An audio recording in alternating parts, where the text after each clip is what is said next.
Hey everybody, it's me, Max Bretos, and that's Mauricio Pedroza. We are here to recap the Champions League. We're in match day 4. We're going to give you some thoughts on some big questions that came out, and we'll have our hot take at the end. Are you ready? Yeah. I am ready, sir. It's good to be here. It's good to be here, too. We begin with probably the biggest story developing after match day 4.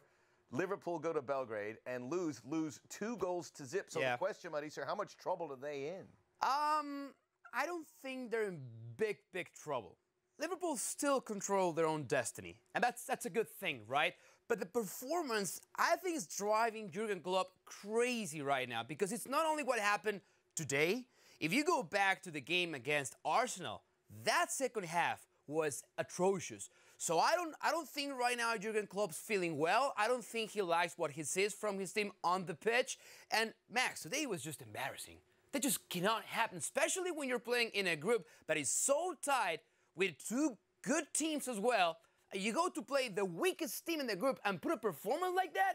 It's just embarrassing, man. But I would say Red Star, they have a shot in this group. They still do, right? They still do. I would be concerned. Obviously, they're catching up onto Liverpool and what they were able to do in the Champions League, but the lack of chances they produced in the second half. I know Red Star is playing very defensively, but that is pretty alarming. And I'll give Red Star a lot of credit, but Mo Salah, he's not the same Mo Salah we saw last season. He's still a good player.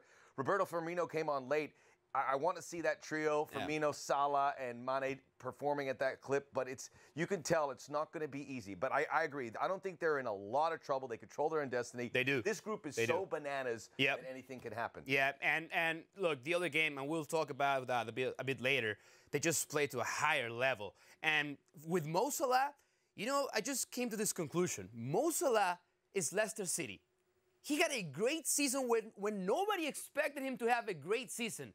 But then things are not gonna be the same from year to year. Yeah. And it's kind of disappointing to see Mo Salah not reaching that level.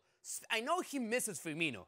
Firmino, Sadio Mane had a great understanding last season. That's why they made it all the way to the finals to play in Real Madrid. Max, this is a team that was probably just one good goalkeeper away from being competitive. I have to. They were just one good goalkeeper away from being competitive in that final against Real Madrid. So it's very disappointing. And again, like you said, good first half, not a great second half. Hey, that's pretty much the same thing that happened against Arsenal during the weekend. And I would add to Mo Salah, even though he had some injuries, didn't really perform at the World Cup, nor did Egypt. So it's been disappointing going all the way back then. So let's look at Group C. To me, maybe the most competitive group in Champions League history. Absolutely. I know that. Whoa. I don't know about that, but it's not this season at least, yes, this that's true. This season it's the best, but it has been incredible, and I would put Red Star in there. So in the other group here, 1-1, Napoli, PSG. Yeah. Napoli probably should have won it. They had a lot more chances. Gigi Buffon was kept pretty busy there. PSG hanging on, and Neymar is a guy that we want to see more here.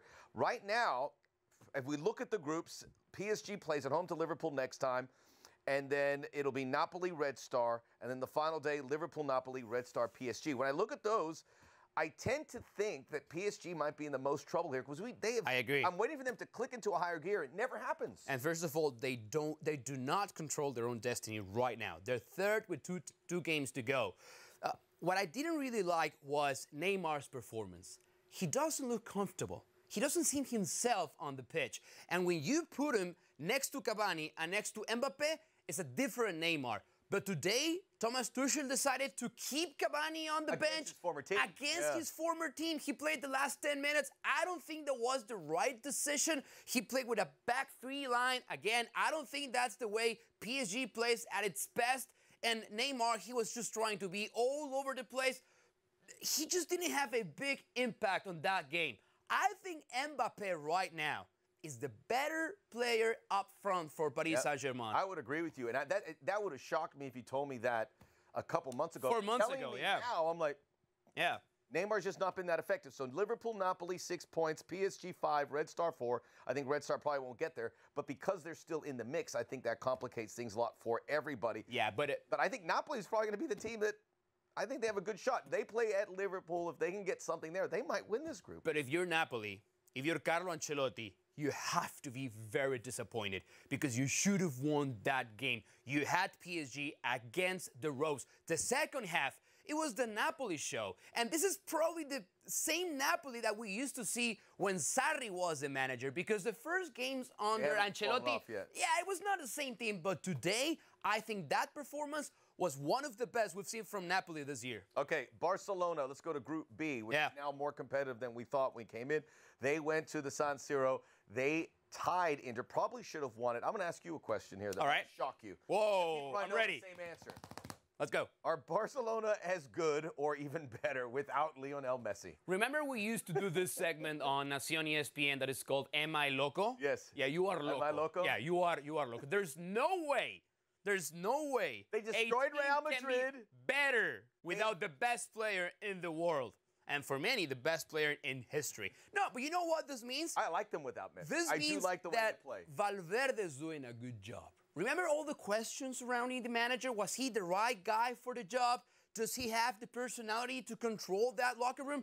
I guess the answer is yes. And the other good part about this is the way Luis Suarez is playing. Yes. Because he took responsibility for that team. He put the weight of that team on his shoulders, and he's delivering. So, is this a better team without Messi? That's bananas, man. That is completely local. I know. But but this is a deep team, and they're playing well. They miss Lionel Messi's finishing in a couple instances. Yeah. I think Suarez knows he has to be more active, and he has been. I think Philippe Coutinho is liberated. He can play. Oh, totally. I think when push comes to shove, right now this is great for Barcelona. Messi's like, just relax, get well. He did travel with the team. He's eager to get back out there from his broken arm. But relax. There's no need to rush him. There. And if there is a game where the matchup tells you that this team could perform better without Messi, and somewhere along the roads there will be a matchup like that, then you'd like to see Valverde go through and say, Messi, you're gonna play a diminished role, because this is one where Philippe Coutinho can play. I think it's great. And what they did to Inter without Messi, they have put the Italians in a bad position. Because Tottenham Hotspur have won. They were left for dead. They were losing at PSV. They came back to win it, and now they're just 3 points behind. Yeah, but again, if you're Inter and they host them next time. But if you're Inter, you gotta feel good about yourself, because this is a game that you should have probably lost.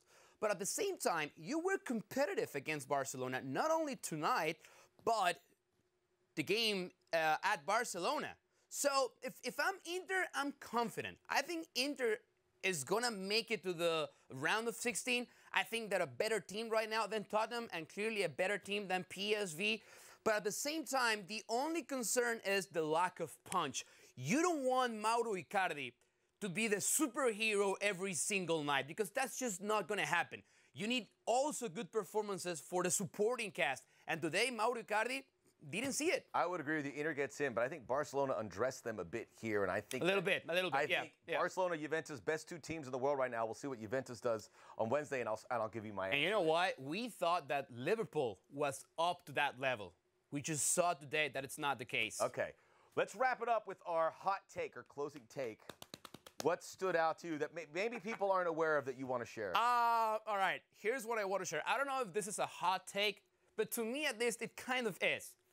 Again, Porto, 2 Mexican players scoring in the same game. That's big news. It's the same thing that happened 2 weeks ago. Héctor Herrera, Tecatito Corona scoring, and again, Héctor Herrera, goal and assist. He's playing his best soccer right now, and I wouldn't be surprised if he makes the move to a bigger team in the next transfer window. We'll see, but that's my hot take. I just love seeing Tecatito Corona and Héctor Herrera playing to that level. I think Tecatito still has the things to prove at Porto, but I think Héctor Herrera is ready to move on, man. Hey, I'm an American guy, but I'm happy to see that too. I appreciate that, bro. It wasn't great for Pulisic and McKennie here in Matchday 4, so I'm not going to bring it up. But my hot take is about Monaco and the trouble they are in.